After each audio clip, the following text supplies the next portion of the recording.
Now, detonate the reality bomb! I will build a great, great wall. Some alien race to come down and threaten us. Is the singularity near? The truth is out there. The military-industrial complex. The 7 mountains of the influencers of culture. To be as gods, you know. Change has come to America. Catapult of propaganda. From a secure location on top of the ridge in the heart of the beautiful Missouri Ozarks, this is A View from the Bunker. Now, here's Derek Gilbert. We almost missed an annual tradition here in A View from the Bunker. I'm Derek Gilbert, and joining me today is a guest who has been a regular in the past, and it seems that we fell into a pattern some years ago of discussing issues of the supernatural around Halloween, which is the time of year when we are awash in it in our culture. This year, the time almost got away from us, but better a few days late than never.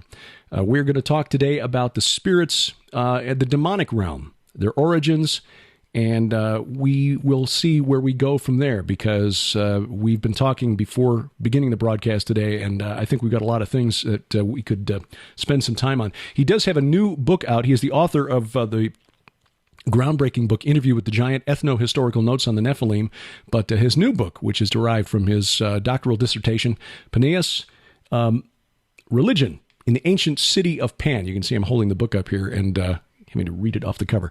We welcome back to the program for the first time in far too long, our friendly neighborhood PhD, Dr. Judd Burton. Judd, welcome back. Good to be back, Derek. Thank you. Should mention right up front, your website is burtonbeyond.com for people who want to dig more into your work and your writings. But Judd, long day. We were hauling boxes of stuff out of the garage to a back bedroom today, so I'm still not back to normal here. Founder director of the Institute of Biblical Anthropology is Judd. So, and that website is tioba.org. All right, now that we've got all that stuff out of the way, the book Paneas, the Ancient City of Pan. We're talking about a location that most of our listeners, I think, are familiar with, but for those not familiar with the title of this particular location, why did you choose to make Paneas the subject of this book? Well, of course, Paneas is, I suspect that most people would be familiar with it through its reference in the New Testament in Matthew chapter 16 and Mark chapter 8 as Caesarea Philippi. Paneas is the older Greek designation of the site. But Paneas is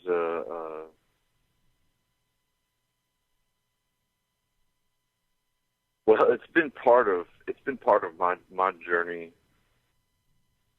for quite a while. I was introduced to the site not just in terms of my Christian upbringing, but a mentor of mine, my Greek professor, in fact, had told me about it and told me to sign up for volunteering on one of the excavations that the university supported, and I ended up doing that and became fascinated with the history of the region, and ended up writing my dissertation on the site of Paneas. But Paneas, the modern name is Paneas, the Arabic rendering. And so you'll hear me use a number of names: Paneas, Paneas, Caesarea Philippi. It's gone through a laundry list of names over the course of the history, but I'm talking about the same region, the same city. But its importance in the story of the Watchers, the giants, all of the taxonomy, if you will, of the tribes and clans of giants is really quite crucial because of its connection with the most proximate mountain, which would be Mount Hermon. Right. So Paneas is right essentially at the foot of Mount Hermon.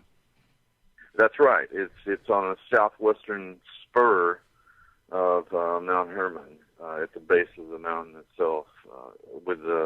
It's a very beautiful, very lush location. It's not in stark contrast geographically with the the southern portion of Israel, which is this arid, desert region. This is a very temperate, lush area with oak groves, and the headwaters of the Jordan can be found in this region. And there's a large cave at the base of the mountain, which the ancients saw as auspicious, and then immediately connected it with, again, a line of gods. The first of these, being the Semitic peoples that lived in the region.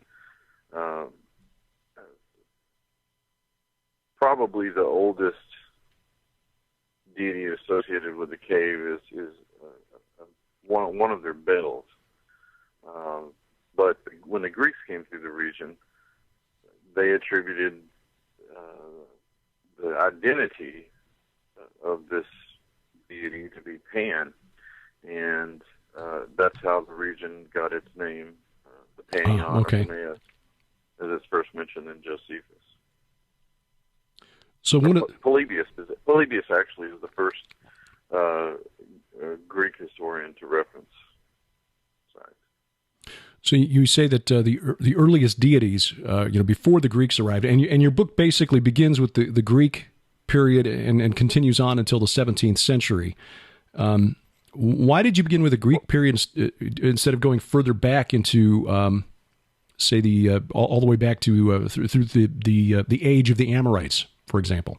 Well, I actually do begin in prehistory. That's not to say that the bulk of the study is not within the Greco-Roman period, but I actually do go all the way back into prehistory. The second chapter is the first in the study called Pan of Many Faces, and this is based on a paper that I wrote for a conference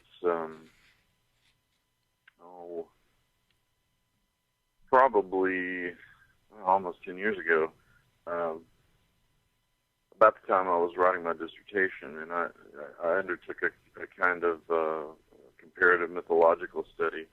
And this one does go all the way back to prehistory and deals with the sort of Chalcolithic and the Bronze Age cultures that would have been living in the region, and deals with the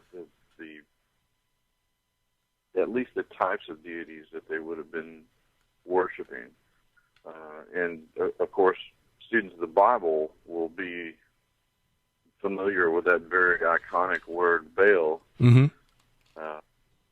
And there were the truth is that there were a number of Baals, and some of them in the Old Testament are mentioned by name that are likely attached to this region. One being the Baal Hermon, mm-hmm.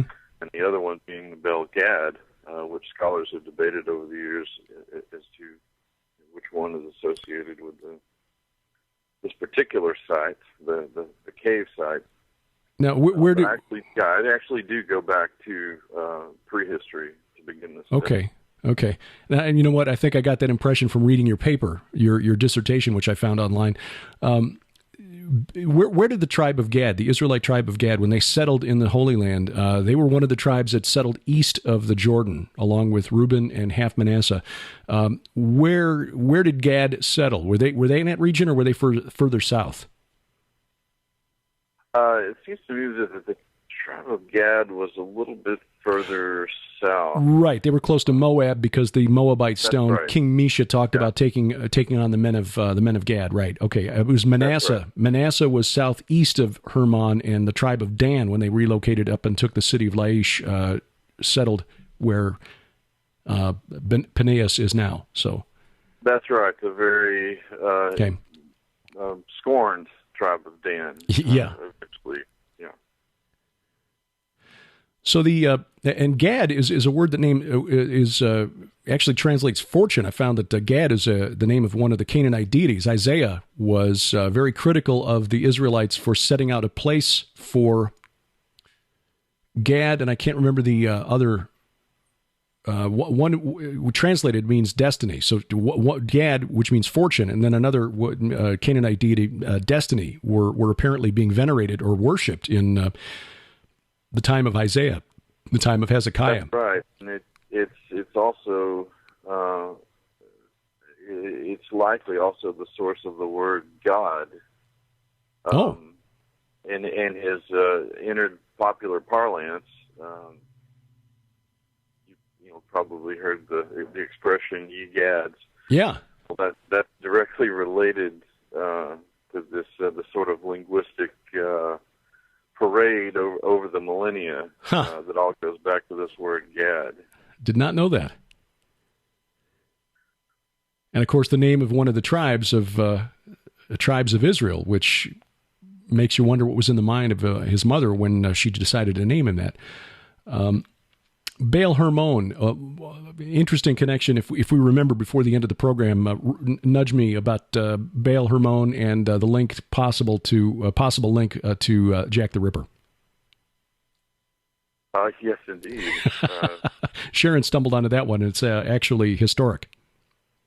Well, and you may have to nudge me too, because one of the titles of the chapters in here, which I took in part from Interview with the Giant, because I dealt with this topic, the God of the Razor, which is an allusion to Azazel, which I've not only myself but other scholars and researchers deposited as the same personality as Pan. Right. And the source of the word panic and pandemonium. Well, let's talk. I don't know. Go ahead. I was going to say, well, let's talk about that, about Pan and the goat demons. Again, this is something that pops up in the book of Isaiah, where the Israelites are condemned, also Deuteronomy, for worshiping the Seirim while they were in the desert. Right. The hairy ones, the goat demons, is how it's translated in the Old Testament. And there's that strange command to the nation that for redemption of sin for the people of Israel, they were to send a goat out into the desert. Azazel. Let the sins of the people be on Azazel. And so, what is the link between Azazel, Pan, and Paneas at the foot of Mount Hermon? Well, it's a matter of geography and tradition, I think. But as a side note to that, can you imagine a sermon being preached from the pulpit with that translation of the passage from Isaiah being used? Because it's usually the hairy ones and the he-goats. Right. They don't talk about the goat demons and the or staters or what have you. But that's what these Seirim are. That for all intents and purposes, to give people a visual, they're reminiscent of the popular image that we have from art of Pan, with the half goat, half man sort of configuration. Right, and he's happy and carefree, and playing on his lute, and this, that, and the other. They don't show you that little X-rated statue from ancient Greece of Pan and a goat. Yes, there are images not only in statuary but also in art that are really pornographic. Explicit, yes. Explicitly pornographic, yeah. There are no bones about it. But that's usually, again, the filter through which we get all of this mythology, unfortunately these days. But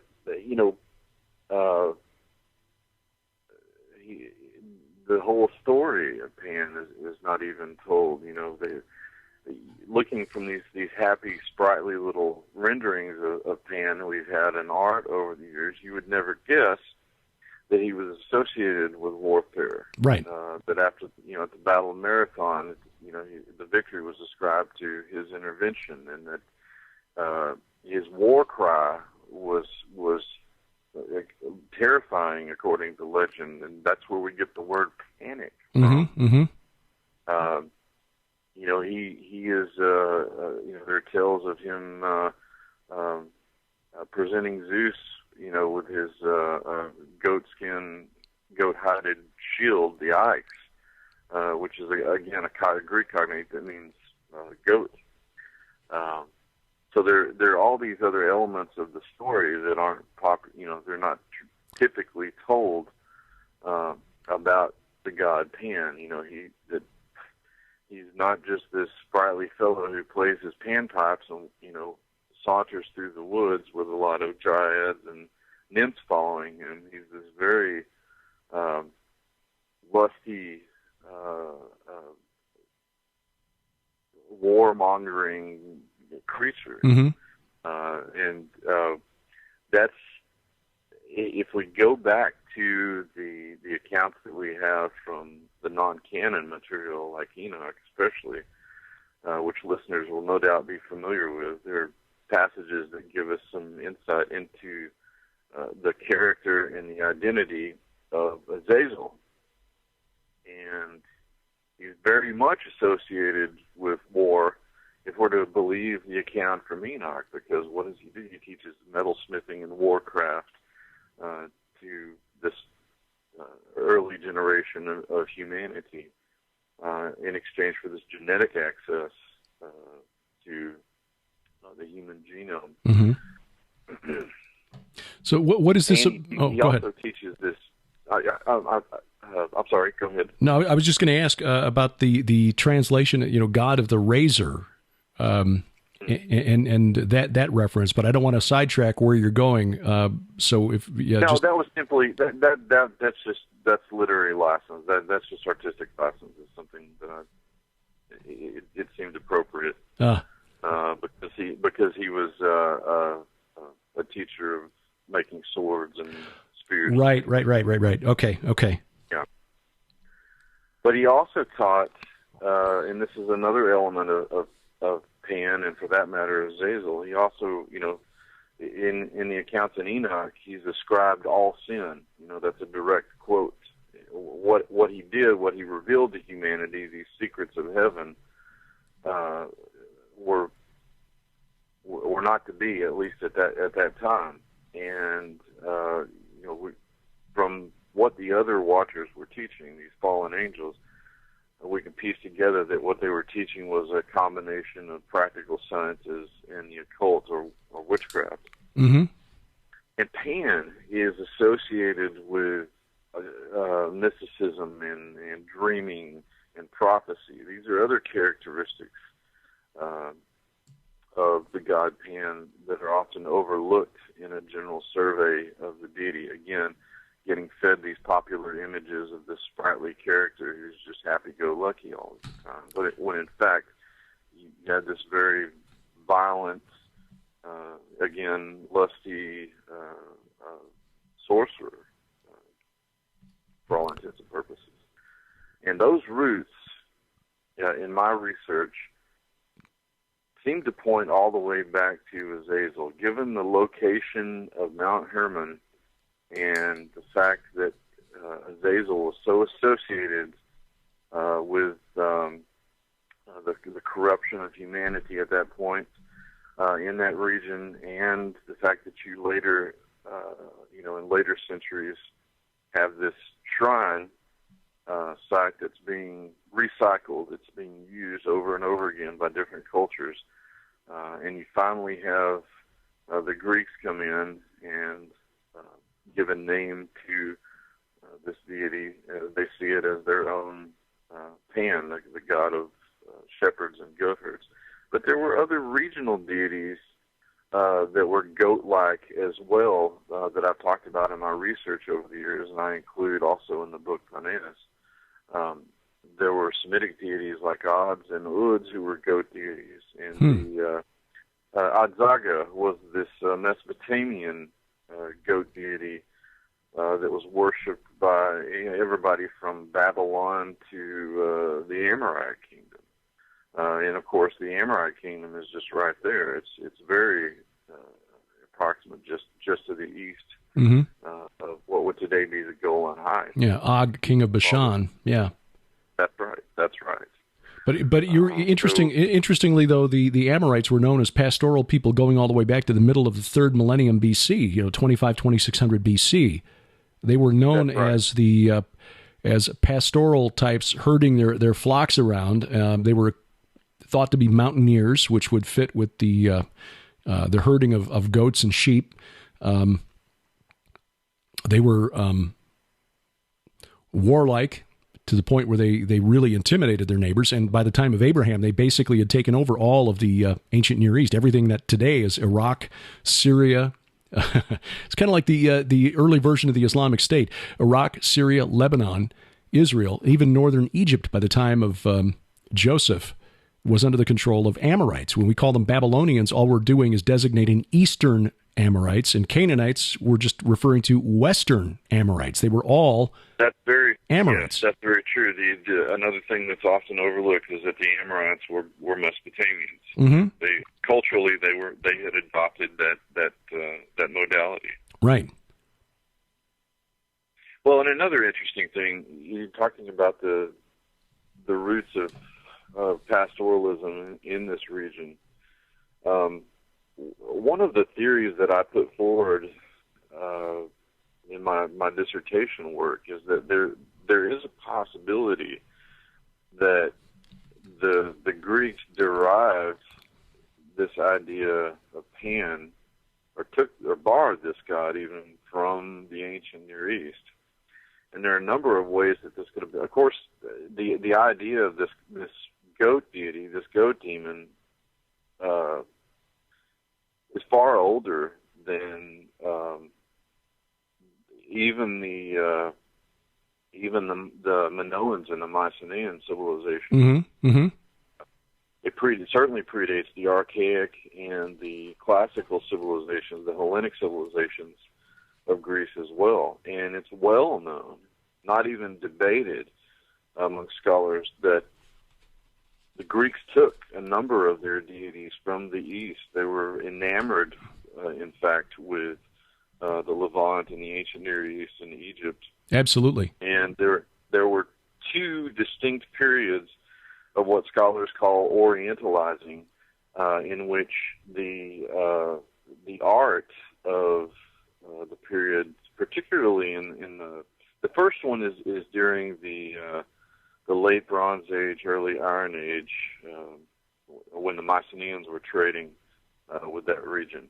The second one, and the more prolific one, is during the Archaic phase, somewhere around probably between the 9th, 8th, 7th centuries BC. That's when this is all developing. Okay, now late Bronze Age. You're talking about the time of the Judges there, or thereabouts. That first late period. Bronze Age would be pretty close to the time of the Judges. Late Bronze, early Iron Age. Right? Okay, which is interesting because they just had that news item from a couple of weeks ago, translating a text that was found in what is now Turkey. I think in the 1880s, it was copied by a French archaeologist, and then the original was lost because the people in the town used the stones to build a mosque. Thank you very much. But they translated it. It was a script in a language called Luwian, which is was one of the Hittite languages, or languages spoken by the Hittite people in north end of the Black Sea, or not north end of north of the Mediterranean. So northwest of what is now the border between Syria and Turkey. But anyway. Sure. It appears to describe a successful military campaign led by a prince of Troy. And that group, among the sea peoples, wound up settling at Ashkelon, one of the Philistine cities. So... oh, yes. Yeah, these records were... they also mention I know the find that you're talking about. They also mention... without getting too far off topic, but they also mention the site of Troy, the city-state of Troy. They mention King Priam. They mention the region Ilios in which the city was in. They mention the the word Achaean, which was the name of the Mycenaean Confederacy. Right. I believe Agamemnon's name is also mentioned, if I'm not mistaken. Yeah, but these are all Hittite records. They're outside sources confirming this historical event, the Trojan, that we call the Trojan War, that Homer mythologized in his account. And what's fascinating, and again, getting back to the subject of orientalizing the Greek pantheon, contrary to what many scholars have believed, which is that the Greek pantheon comes from Indo-European sources and had nothing to do with those, Jews and Mesopotamians and those, Semitic peoples. No, I'm sorry. Zeus, the storm god, is just Baal with a different name, Baal Hadad with a different name. God. And you can make a really good case based on texts that have been found on the island of Cyprus that Apollo, who was one of the gods who was all in favor, who was supporting Troy in this war, in the Trojan War, was actually the Semitic god Resheph, who was just the Babylonian god Nergal. So, you basically, you've got the same warrior god with the as an archer who spreads plague and pestilence, also serving as the gatekeeper to the underworld, which is significant. That's all I'm saying. The debate's not even there. The precedent for this happening is very clear. And when you take a look at this later archaic period, Orientalizing, when you got trade between the Greeks and the Phoenicians, there are two kinds of artifacts, Corinthian and Athenian redware, which were kind of, they were the trending item at the time. Everybody needed to have them. They were kind of multi-purpose vessels. But the Corinthian redware was slightly, it was slightly more popular, and it had these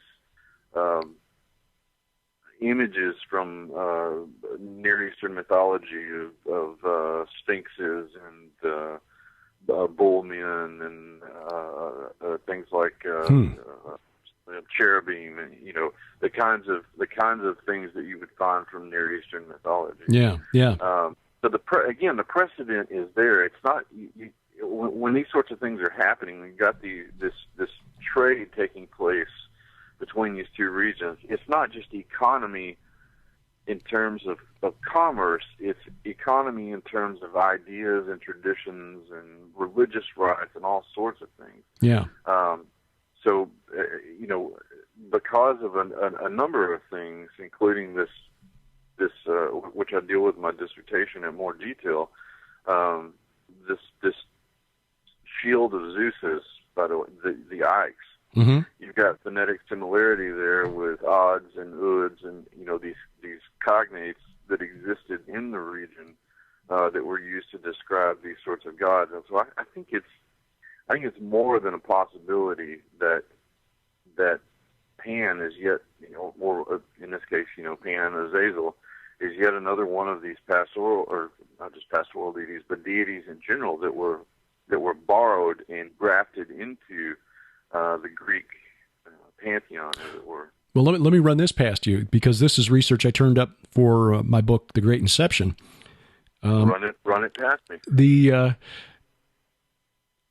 one of the aspects of Pan called Agapan, if I'm pronouncing that correctly, if I remember correctly. Agapan. Okay, Agapan helped Zeus in his struggle against the chaos monster Typhon. That's right. And that was when he jumped into the Nile and was transformed into a half goat, half fish.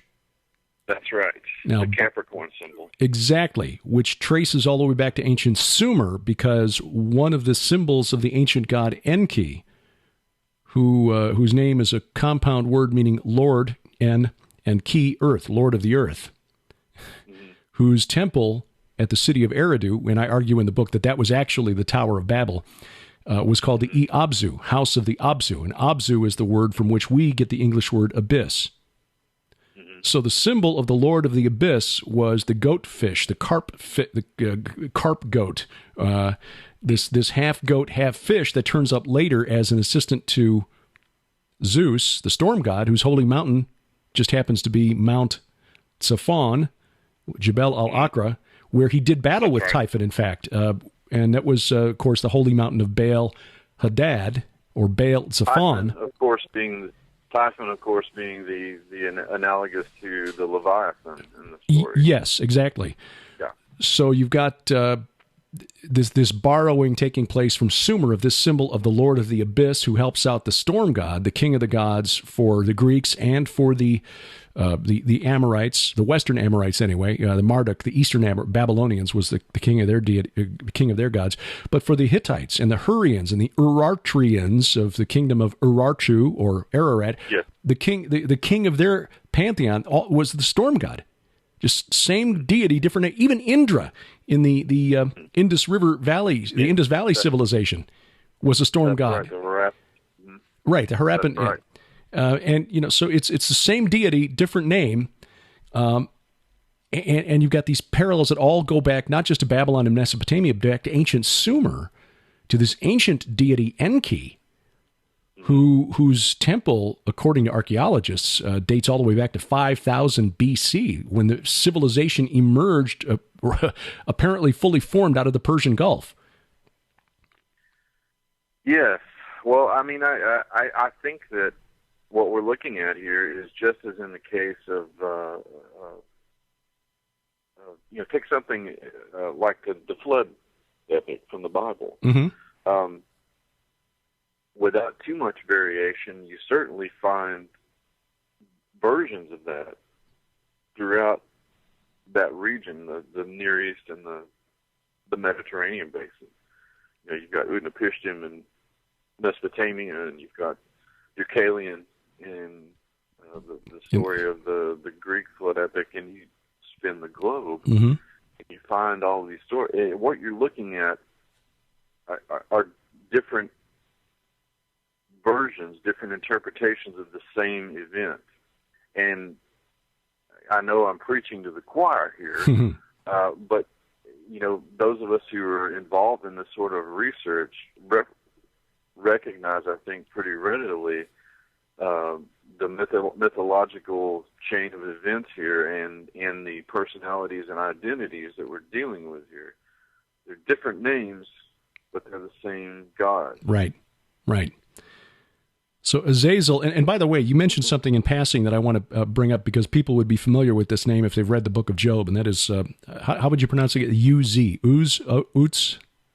Uz, that's right. Uz, and you connect that to Azazel as well, and from what little I know about the book of Job, that is probably the region, east of the Jordan, the Transjordan was probably the region where Job lived.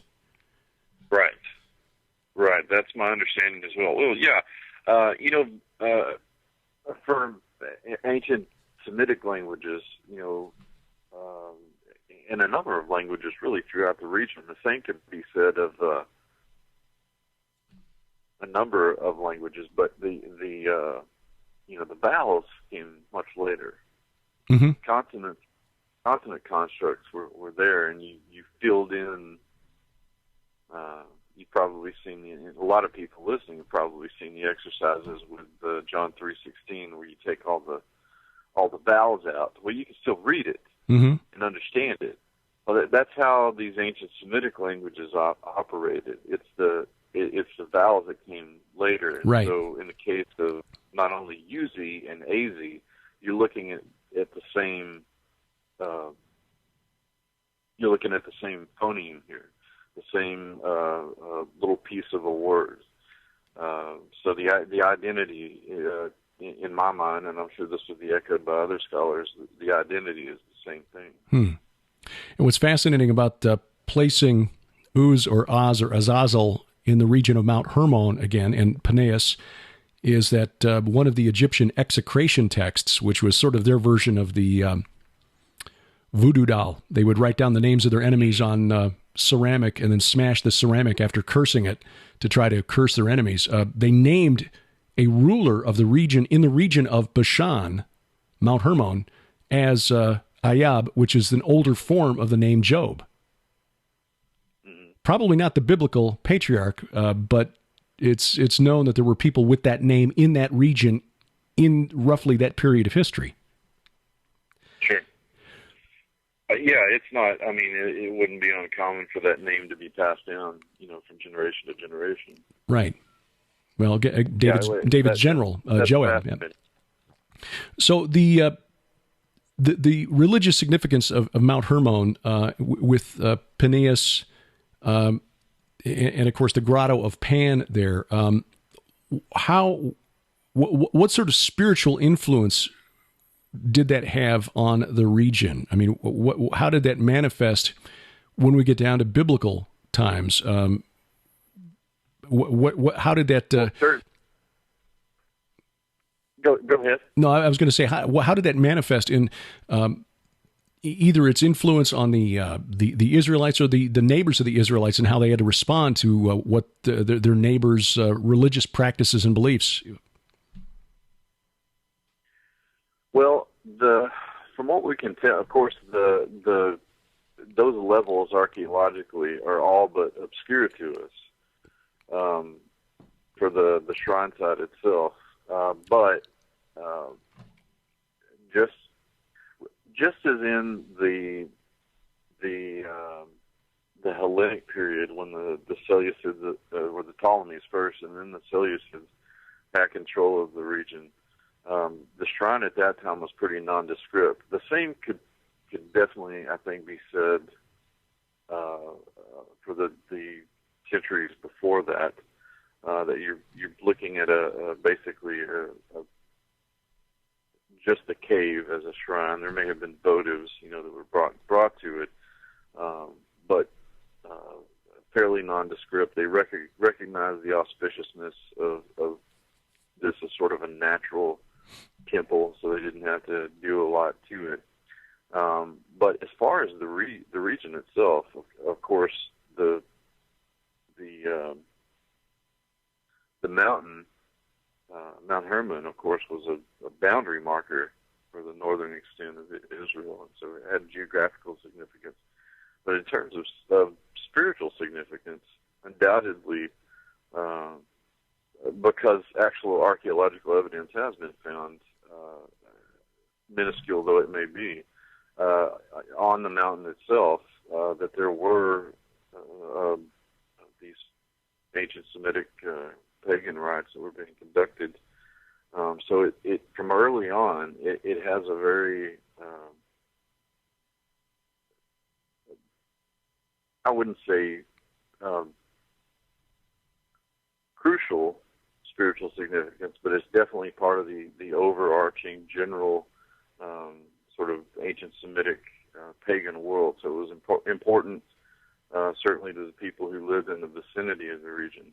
What's interesting to me is that when you get to the Hellenic period, you start to see more contention over the region. In fact, the Ptolemies and the Seleucids actually fought a battle at Paneas. It was called Polybius called it the Battle of the Paneon, and this saw the land transition from ownership from the Ptolemies to the Seleucids. And after that, there was more activity at the shrine, and you start to see more evidence of votive offerings left in the cave. Of course, a lot of it's just debitage, just crumbled pottery at that time in the archaeological record, but we can tell that there's more activity. And that all laid the groundwork for this becoming the regional Greco-Roman pagan capital of that area. Because once, after another transition, once it becomes Roman territory, Josephus tells us about Herod building a temple in Augusteum in honor of the new Caesar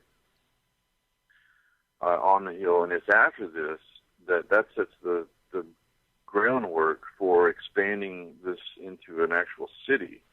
And the Temenos, or the temple area, the sanctuary area against the red cliffs that make up one side of the town, becomes a very active region. You not only have the cave there, but there are shrines to nymphs eventually made. You've got the Augusteum.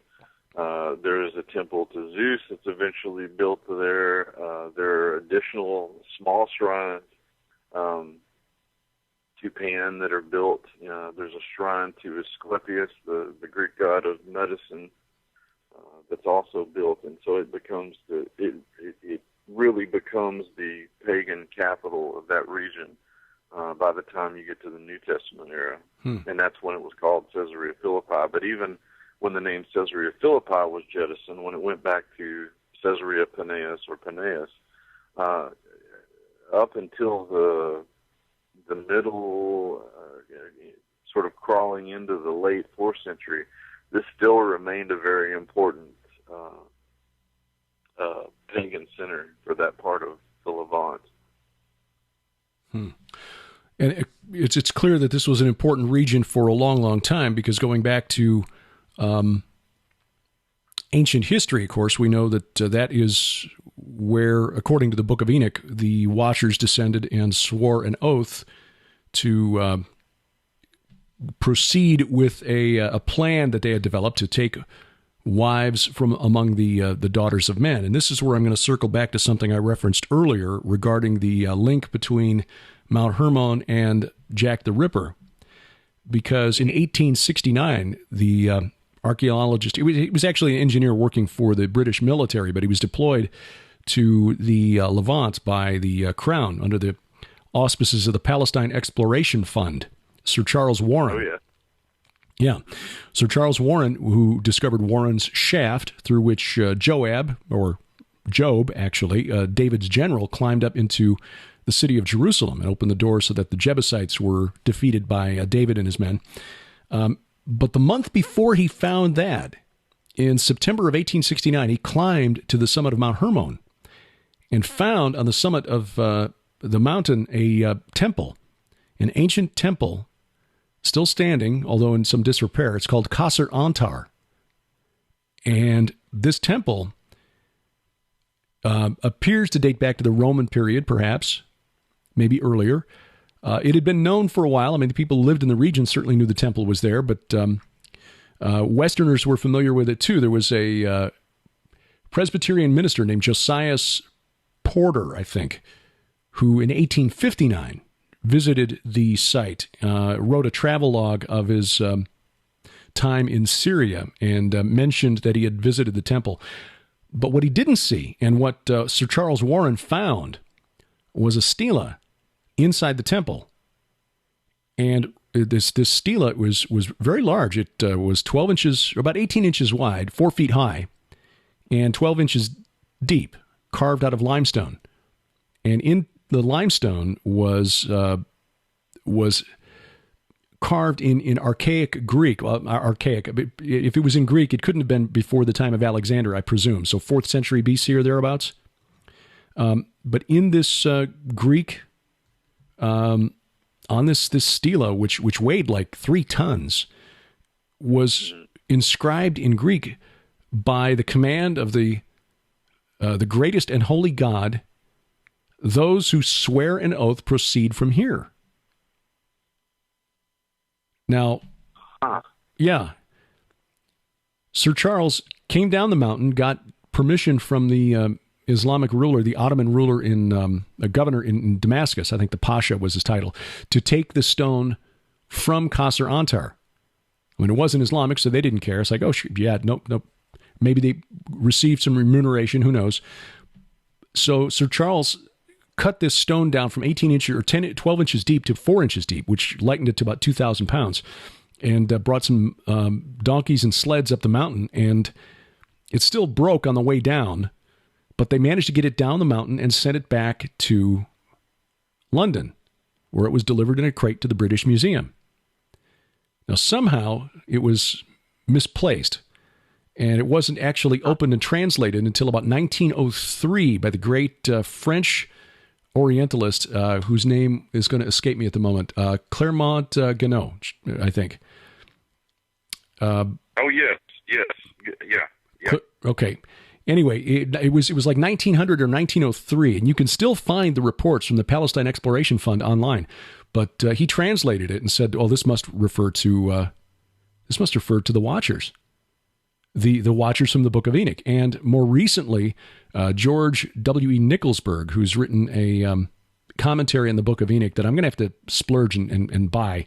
He's an amazing scholar. He's fantastic. Well, I've got his translation, his Hermenia translation of the Book of Enoch, and I think we're going to have to get the commentary, because in the commentary he refers to this stela and confirms, yeah, this is what they were talking about. This referred to the incident with the Watchers. The question is, who were the Greeks in the pre-Christian era referring to as the greatest and holy God? And Nicholsburg thinks that it was Baal Hermon. Or Hermon. Yeah. Quite possibly. Now, are you saying that they've dated this site to the Hellenic period? Based on the temple and based on the Greek, yeah, they believe it was 3rd or 4th century BC. But here's, as Paul Harvey would say, the rest of the story. This crate with this stela was returned by Sir Charles Warren to London in 1870. Well, 1888, Sir Charles Warren finds himself as the commissioner of Metropolitan Police, that's Scotland Yard in London, when Jack the Ripper begins using knives to carve up women in the East End, which is why I think it's so significant. You reminded us that Azazel, this goat demon, whose shrine is at the base of the mountain, is the one who taught humanity metalworking and the art of making edged weapons in the first place. Mm-hmm. And I'm going to have to pass that on to Sharon, because even though she's opened book 2 of her Red Wing Saga series with the uncrating of this stela, I don't think she's made that connection. She may be aware of it. She's smarter than me, so she probably already knows this. So very often in our house, I'll discover something and I'll go to her and say, "Sweetheart, honey, did you know this?" And yes, did you not listen to my presentation in Chicago 4 years ago? But I'll tell her anyway. That'll win you some time in the doghouse. Yeah, well, I'll risk the rebuke just in case. But anyway, yeah, that's the link. Now, on a spiritual level, is it really connected? Don't know. Sharon, as a fiction author, can certainly take it and run with it, and she has. But it is an interesting series of data points to connect. And when you're looking at this temple, and here's the other thing that I found fascinating, because Sir Charles was a surveyor. He surveyed Gibraltar for the British military. He did a site drawing of the summit of Mount Hermon, and shows the temple, and then shows the summit. And on the summit, apparently there was a depression on the very top of the mountain, like a big cup. Now, the Belgian scholar Edward Lipinski speculates that this was for libations, drink offerings. And he points out, and I was not aware of this until I read this paper on called The Abode of El, in which he identifies Mount Hermon as the holy mountain of the chief Canaanite god El. So not only do you have the Watchers there, you've got El living there according to Canaanite religion with his 70 sons, which is why when Jesus came down the mountain after the transfiguration, he sent out the 70 disciples. He's reversing so anyway, there was a ritual that was performed by the Amorites called the Yarid, which was a ritual in which they would circumambulate a spot and then pour out a drink offering. But when you transliterate from Semitic to English, the Y becomes a J. So what he's saying is that it wasn't in the days of Jared the patriarch, it was in the days of Yarid, this festival where they would pour out a drink offering on the summit of Mount Hermon that the Watchers came down. And he points out, and here's an interesting connection. Unfortunately, I learned it after I wrote my book, so it's not in the book. The confrontation between Elijah and the prophets of Baal on Mount Carmel. The city god of Tyre, which is where Jezebel's father was the king, during the 8th century BC, or 9th century, when Elijah and Ahab and Jezebel were doing their thing, was Melkart. Melkart was the city god of Tyre at that time. And of course, Melkart, right. Interestingly, Melkart was just the Phoenician name of Hercules. So it was actually probably the priests of Hercules, prophets of Hercules, that Elijah put to death. But it's documented that one of the rituals performed in honor of Melkart was this Yared festival, where they would circumambulate and then pour out the drink offering, which is why Elijah, not just to make the wood wet to make it harder for God to ignite the sacrifice, Elijah was mocking the rituals that they performed for their God. Go down the mountain, bring up water from the brook, and dump it out on the wood. So again, another example of God reversing the pagan rituals of the Amorites. That's right. To demonstrate his superiority and his kingship. And so let's get to the Watchers. One of the mocking a ritual that again, as you say, likely has this tie going back to the Watchers. Yeah. Reverence of the Watchers. Oh, and one other thing that Warren speculated. Sir Charles was a very interesting guy and a very intelligent man, no doubt, because in his report for the Palestine Exploration Fund, he said, the Muslims have a belief that their sacred cube in Mecca, the Kaaba, contains 5 stones from five holy mountains: Mount Ararat, the Mount of Olives. Let's see, what was the other one? Mount Carmel, Jabal al-Nur, which was where Muhammad received his revelation, and the 5th was Mount Hermon. Now, in his site drawing, which is like an overhead aerial view of the summit of Mount Hermon, Sir Charles noted that extending from the temple toward the summit was a low stone wall that looked much, much older than the Roman-era temple where he found the stela. And to get to the summit, unless you wanted to climb over the wall, you had to circumambulate the summit in a counterclockwise fashion to get to it. Just like the Muslims have to circumambulate the Kaaba in a counterclockwise fashion. So his speculation is this. Right. Did this practice of circumambulating the Kaaba actually begin way back in history with the Watchers on the summit of Mount Hermon?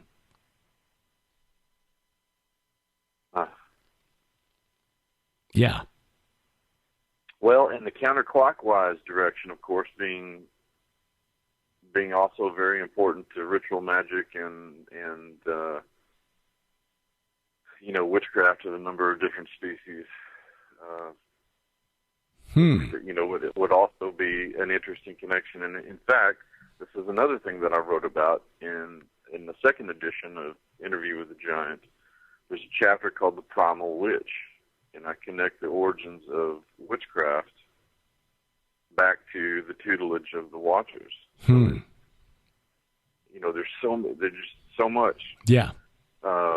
In terms of what's happening today on the spiritual landscape, that's dark and foreboding and dangerous, that finds its roots back at this event, back in the antediluvian world. Right. Which is why Mike Heiser's book Reversing Hermon is so significant, so important, and why I keep stumbling onto things that when I compare them to the rituals of the ancient Amorites and their predecessors, the Sumerians, it's clear that God is not doing these things just for fun. It's a reversal. It is a making a mockery out of these rituals that the ancient pagan nations performed on a routine basis for hundreds or thousands of years.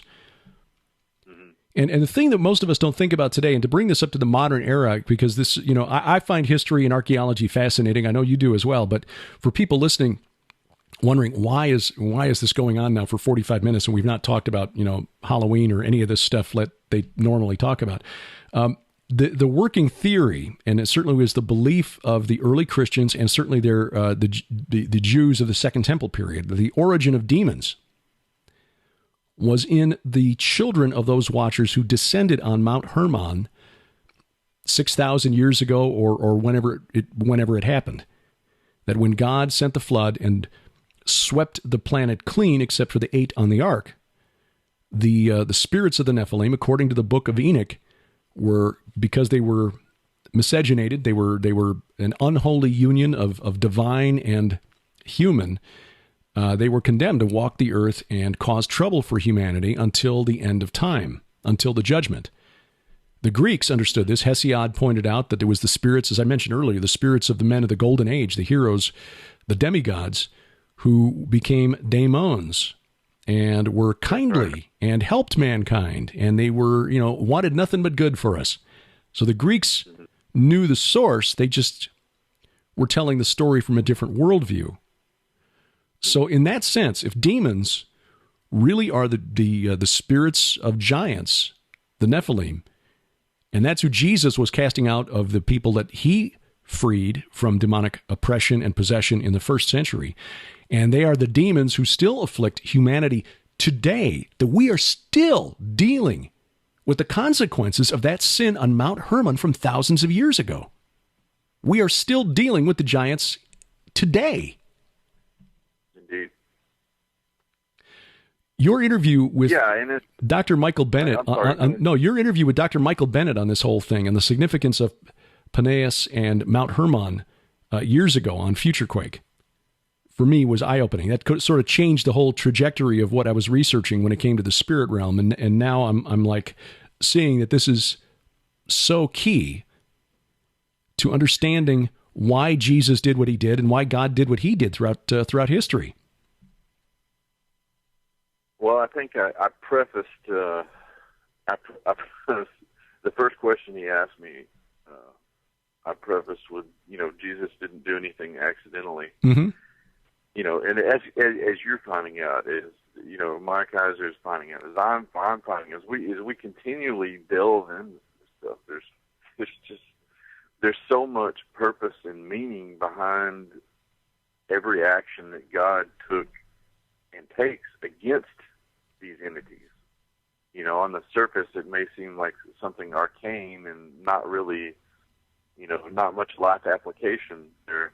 But there's purpose and meaning and deep meaning behind everything that God is doing. There's no accident in here. There is deliberation and purpose behind all of this. And getting back to the issue of the demons being the disembodied spirits of the giants that were killed, the Nephilim that were killed during the flood. Mm-hmm. This is I find that it's a very uncomfortable, even for people who are willing to talk about demons, within the context of let's say Bible studies or Sunday school or whatever, that it's a difficult concept. It's an uncomfortable sort of thing to think about because for the longest time, I believed that demons were fallen angels. Yeah. But there's a taxonomy here, and if we just, like I've always said, if we just let the words say what they say, then we'll get to the true nature and the root of something like the concept of a demon. If we go back to Enoch, even the language that's used there, the kind of phraseology that's used, with unclean spirits. Well, this Pneuma Planera, this is one of the most frequent used terms for demon in the New Testament. And that unclean state goes back to their very nature, that they're this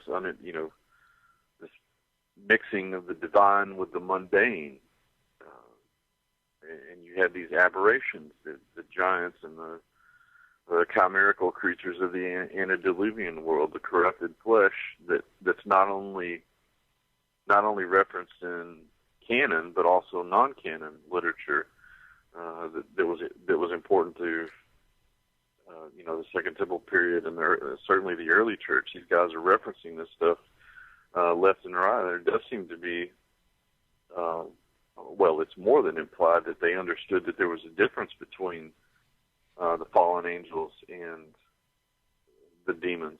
These were the they were a very different kind of entity than what the fallen angels had been. Mm-hmm.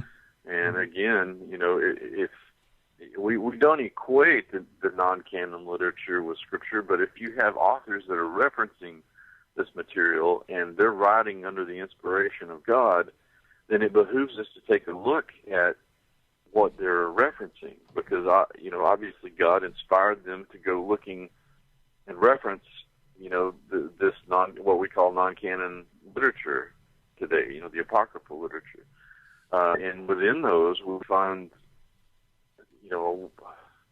particularly the Dead Sea Scroll material, we find just a plethora of material that shines light on the nature, the history, the entities, the corruption, and the nature and origin of demons that we're discussing here today. It all goes back to this series of events that occurred during the antediluvian world. And Enoch's pronouncement of judgment, people can look this up, this stuff is public domain, is very clear about, their destiny is very clear, that they're meant to hamper and plague and oppress humanity, always seeking sustenance and never being sated. Mm-hmm. So they're despicable, degenerate, unhappy creatures, obviously. And in cases of demonic possession and demonic oppression, I think that's very evident, especially in some of the more violent cases. Yeah. And it also explains why these people have superhuman strength and why they can speak in languages that they've never been exposed to. It's because you're dealing with supernatural intelligence that's been around for millennia. Yeah, these are not cute little. All of this back. Yeah, these are not just cute. Ahead. Now, I was going to say these are not cute little costumes for our kids to put on at No. at Halloween, and not just things for us to take lightly. The movie The Exorcist, when it came out in the 70s, there was a line by Father Karras, who is the one who assists Father Merrin in the exorcism of the girl, and tells the mother that the church stopped believing, and by the church he means the Roman Catholic Church, stopped believing in exorcism when they discovered the science of psychology. And as a Jesuit-trained psychiatrist, that was kind of his area of expertise. Interestingly, now we are in the 21st century, and the Roman Catholics appear to be the only ones taking this seriously, as they are recruiting priests and trying to educate and train a new generation of exorcists. Unfortunately, what they're training them to do is read Latin poetry at these demons, more or less, which our friend Russ Dizdar says, as a deliverance minister, his experience is they don't care if you read poetry to them. It is through the power of Jesus Christ that they can be driven out. And I guess that's the good news. As we're looking at some frightening things, and there's some breaking news, and I know this podcast is not really set up for breaking news, but as we're recording this, Judd, on just to timestamp this for listeners, if you're listening to this later, Sunday, November 5th, and this is about 4:30 in the afternoon Central Time, news has been breaking this afternoon of a mass shooting at a church in Sutherland Springs, Texas, First Baptist Church there. That's about 35 miles east of San Antonio. And it's a rural church, and apparently at least 25 people have been killed, 10 wounded. This would make it the deadliest church shooting in American history. The shooter apparently killed, no information yet that I've seen as I just scanned quickly trying to pay attention to our conversation. So I don't know anything about the shooter yet, except that he is no longer among the living. He now knows the truth of his relationship in the divine order, or his place in the divine order.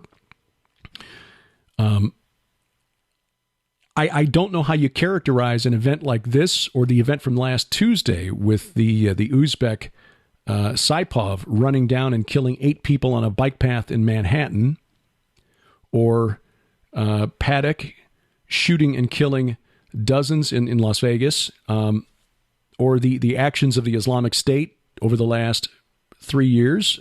I don't know any way to describe these inhuman and inhumane actions other than to call them demonic, which again places responsibility back on the Watchers and their hellish progeny from Mount Hermon.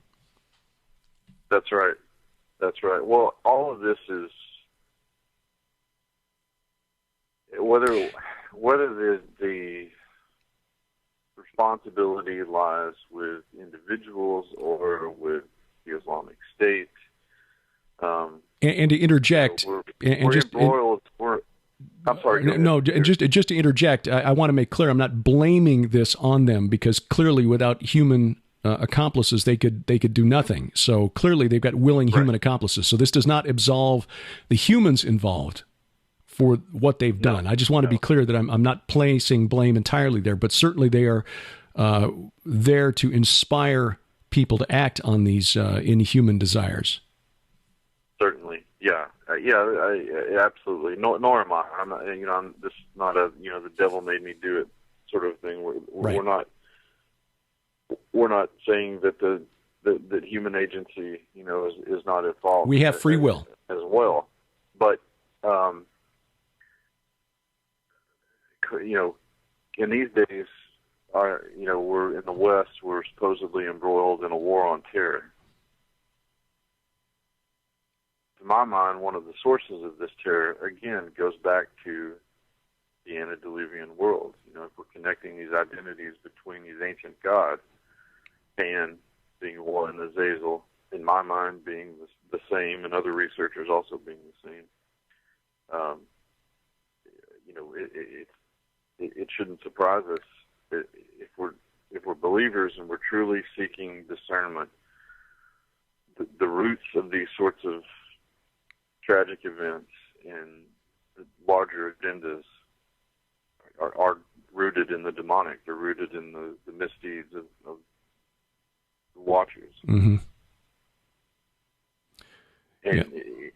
And in my mind, this is something that I've never really articulated on a show before, but it just seems, the terror aspect that seems to be spreading throughout the globe has Azazel's name written all over it. Mm-hmm.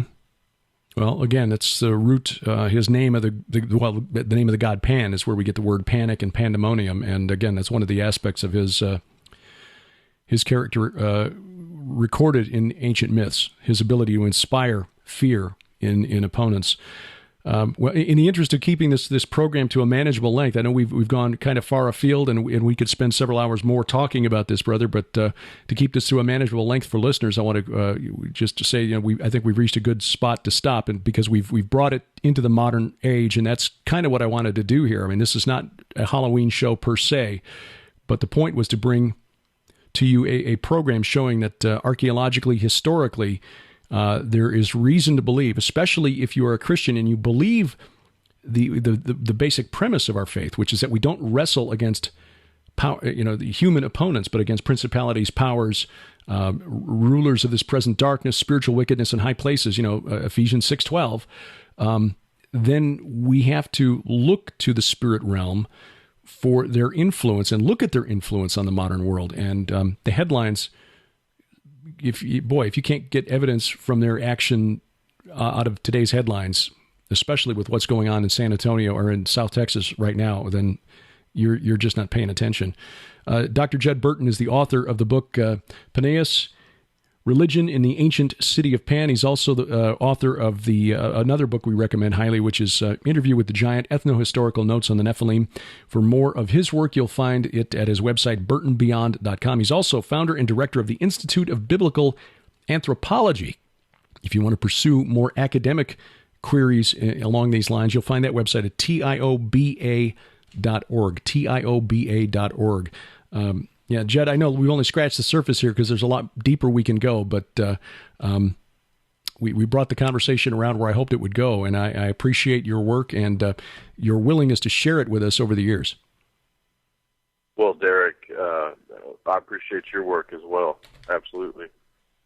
It's my honor and my privilege. Now, we'll have to do this again more often. Now, hopefully, I get back to a more regular schedule of recording these programs. Hang on the line. I'm going to close out the program here, but don't hang up so we can say goodbye before we go. Just want to remind you to keep up with our weekly Bible study. We are into the minor prophets now. Well, Jeremiah, not exactly a minor prophet. We just started on Jeremiah, but Zephaniah today on the Gilbert House Fellowship, episode number 175. So we got all 175 of those studies available for you to download at our site, gilberthouse.org, going all the way back to Genesis 1:1. And again, in Zephaniah today, we encountered some stuff that relates to what we were just talking about with Dr. Judd Burton here. Canaanite ritual and how God is going to turn that on its head on the day of the Lord, which is the prophesied day when he pours out his wrath on an unbelieving world. Again, you'll find that at gilberthouse.org, and we update that usually by midday on Sundays. I guess that's it. I don't want to take too much here, especially given the tone on which we ended. Please, if you get a moment, give us a review at iTunes, Stitcher, or wherever else you find the podcast, which is available wherever fine podcasts are sold. A View from the Bunker is a production of Gilbert House and released under Creative Commons Attribution, Non-Commercial, No Derivatives 4.0 International License. The opening theme by Kevin MacLeod, www.incompetech.com. The opening announcement, DC Good. Please remember, we wrestle not against flesh and blood. I'm Derek Gilbert, and this is A View from the Bunker.